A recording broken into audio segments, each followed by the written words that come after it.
Hey, what's up, everyone? I want to welcome you to another episode of Here's What I Think with your host, Charles Stabanci, where we cover everything from current events, economics, politics, and how it all shapes business and life. And today we have a pretty interesting show in store for you guys. Before we get into it, please make sure you like the video and sub to the channel if you haven't already. Now, this is a pretty big one. Just yesterday, Marco, who's the co-founder of Dreamers Pro, our sports channel, sent me an audio clip. And this clip featured Kamala Harris doing a 60 minutes interview. So he was like, hey, man, I think you need to check this out. So because we sometimes go back and forth between these two candidates and we express our varying views. So I decided to click on the interview. It was about maybe a 16 to 20 minute clip. So as I clicked on it, I actually watched the entire interview. Now, let me just quickly tell you what I think based on what I saw. I thought that the interviewer was not messing around. He asked her some very tough and straightforward questions. He ensured that she answered the question, especially when they were talking about the economy. She seemed a little bit shaky with some of her responses, but to be fair, her actually going up there and sitting across the table from that interviewer showed a lot of courage because he was not messing around. You can tell that he was there to grill her in terms of his questioning. And I think she did a good enough job. Was it fantastic?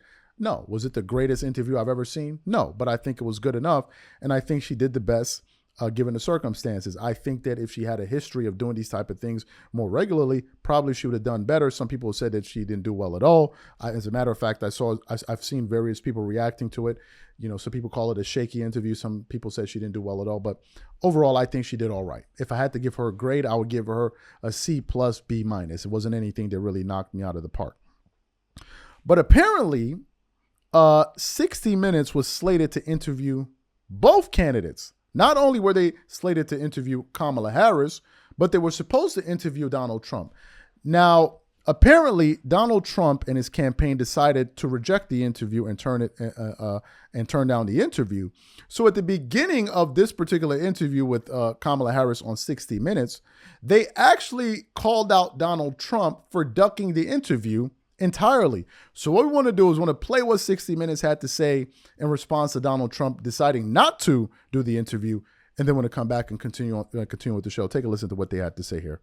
It's been a tradition for more than half a century that the major party candidates for president sit down with 60 Minutes in October. In 1968, it was Richard Nixon and Hubert Humphrey. This year, Vice President Kamala Harris and former President Donald Trump accepted our invitation. Then, a week ago, Trump backed out. The campaign offered shifting explanations. First, it complained that we would fact-check the interview. We fact-check every story. Later, Trump said he needed an apology for his interview in 2020. Trump claims correspondent Leslie Stahl said in that interview that Hunter Biden's controversial laptop came from Russia. She never said that. Trump has said his opponent doesn't do interviews because she can't handle them. He had previously declined another debate with Harris, so tonight may have been the largest audience for the candidates between now and Election Day. So you heard what they had to say about that. Apparently, Trump didn't want to do it. If he was going to be fact-checked, that was something he was against. It seems like both of these campaigns seem to be against fact-checking. It was something that was a major point of interest even in the vice presidential debate between J.D. Vance and Tim Walz. They were against that. And I remember the moment when one of the moderators fact-checked J.D. Vance. He just called him out. He's like, I thought we didn't agree to this. But that was one of the sticking points. Now, a lot of people are saying that Donald Trump was afraid. He's running away from the interview. He's afraid of them. You know, he's afraid to be fact-checked and all of that. What stood out to me, however, was this. If you listen to that soundbite carefully, you would hear them say that, you know, Donald Trump missed out on an opportunity to be in front of one of the biggest audiences he'll be in front of before Election Day, which is on November 5th. So I actually did some digging, and apparently 60 Minutes comes on every Sunday, and they actually average around 8.5 to 9 million viewers every Sunday when they air their shows. That's a lot of viewers. That is a lot of viewers. So for Donald Trump to turn it down, I'm pretty sure he was aware of that, but I guess he felt strongly enough that he didn't want to do it. Now, what is my macro view on all of this? Let's start from Kamala's side. One of the biggest knocks on her has been her reluctance to do interviews. She's afraid to do interviews, initially when she was, elected to be the Democratic nominee. People were like, they're hiding her from the media. She doesn't want to speak to anyone. So for her to go on 60 Minutes and actually do the interview and take the tough questions, I think that worked out in her favor, regardless of whether or not you think she did well. But at least she went up there and tried to dispel a particular talking point or narrative about her. In the case of Donald Trump, it doesn't really make him look good, considering the fact that he's been saying that she's afraid to do interviews, and then he turns down a 60-minute interview, and then we begin to hear the reasons why he decided to do so, which was he was probably against being fact-checked and this and this and that.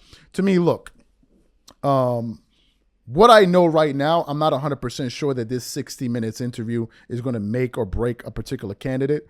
I do know it would help to get in front of some other viewers and take some questions.